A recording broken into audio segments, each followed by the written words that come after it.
A paz de Deus esteja com todos vocês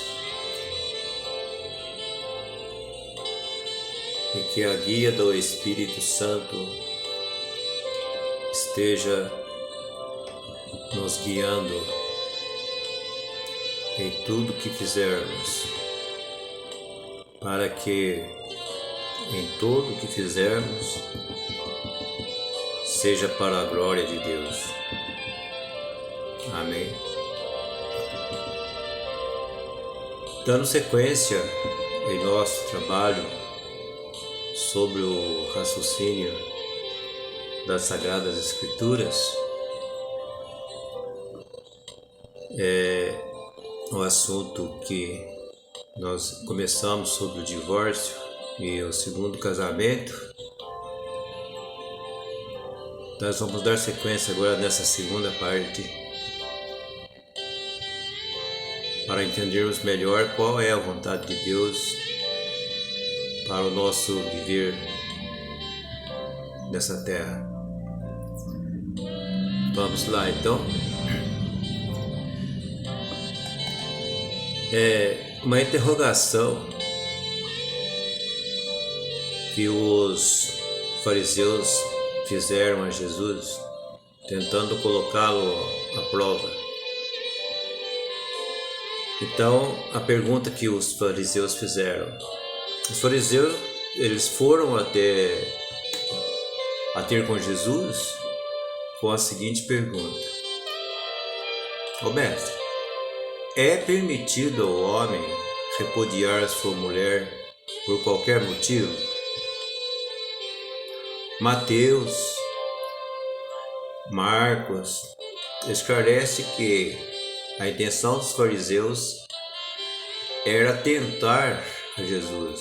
Queriam surpreender a Jesus em algumas contradições com a lei de Moisés, a fim de desacreditá-lo como enviado de Deus. Mas Jesus nunca contradisse a Moisés. Ele declarou: Eu não vim para revogar a lei, mas eu vim para cumprir a lei. Conforme está escrito em Mateus, capítulo 5, versos 17 a 19. Moisés não falou por sua própria conta, senão da parte de Deus, o mesmo que Jesus. No que se refere à lei moral, Jesus e Moisés coincidiram em tudo.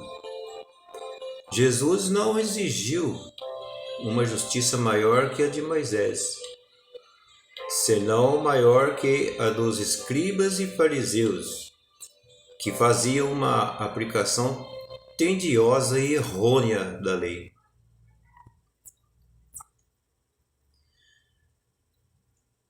A resposta de Jesus, diante dessa pergunta dos fariseus, a resposta de Jesus foi um sonoro não, e fundamentou o seu não, citando Moisés no texto de Gênesis, no capítulo 2, versículo 24, que trata-se da lei fundamental estabelecida por Deus ao instituir o matrimônio. Por isso deixará o homem o pai e a mãe e unir-se-á à sua mulher, e serão os dois uma só carne. E Jesus o reforçou adicionando: Assim, não são mais dois ou duas pessoas, mas uma só carne. Portanto, eu vos digo,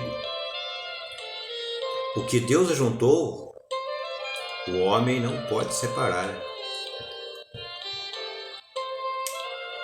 É interessante que Marcos, em seu evangelho, ao relatar o mesmo episódio, diz que os fariseus perguntaram se era lícito ao marido repudiar sua mulher sem agregar por qualquer motivo. E a resposta de Jesus em ambos os casos foi a mesma. Diante da resposta negativa de Jesus, os fariseus acreditaram ter finalmente descoberto uma contradição entre Jesus e Moisés e perguntaram: então, por que mandou Moisés dar-lhe carta de divórcio e repudiá-la? Querendo dizer, como é que tu dizes não, quando Moisés diz que sim?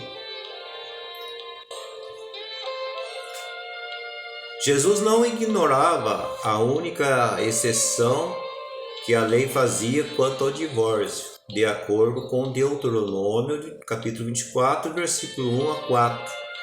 Mas os fariseus, escondendo-se atrás dessa exceção, haviam convertido a prática do divórcio numa alternativa válida e permitida por Deus.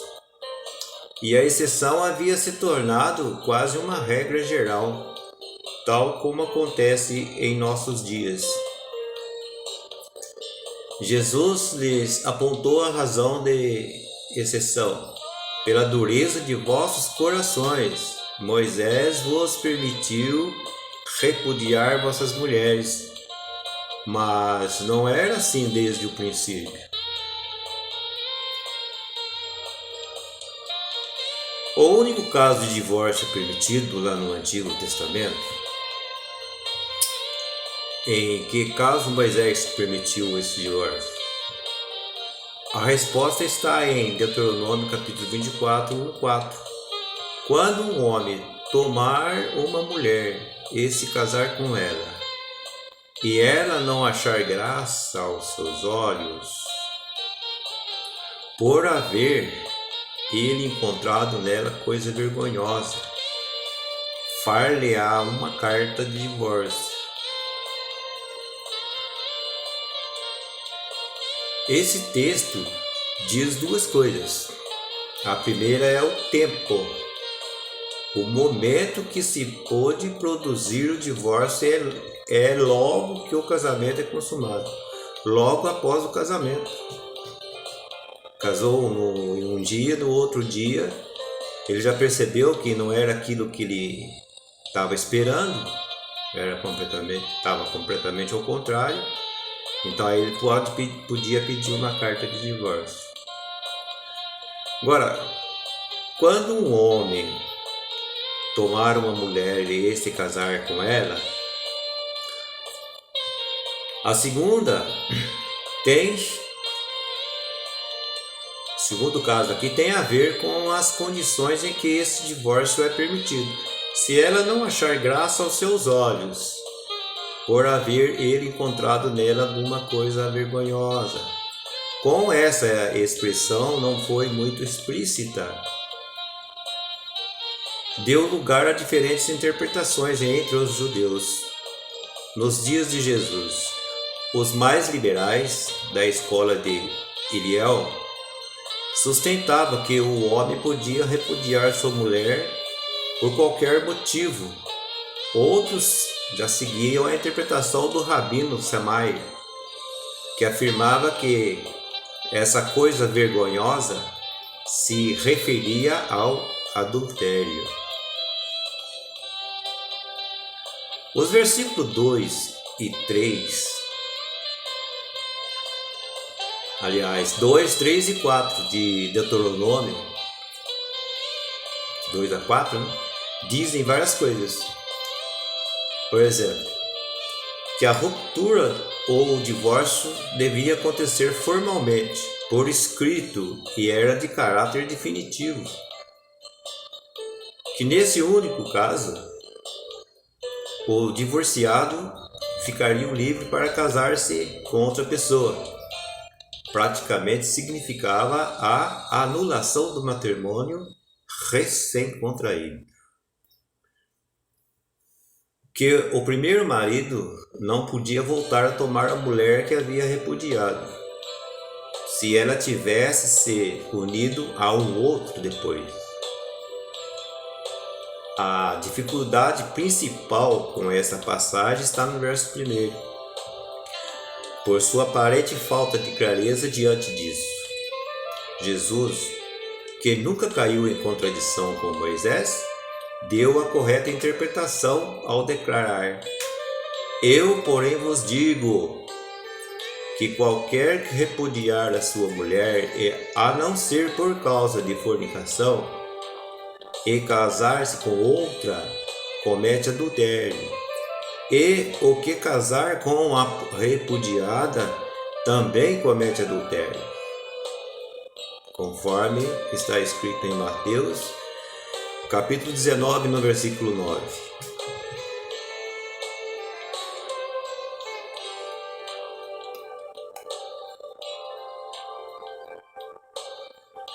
Vamos ter uma pequena pausa para tomar uma água e voltaremos para a terceira parte desse assunto, ok? Até breve.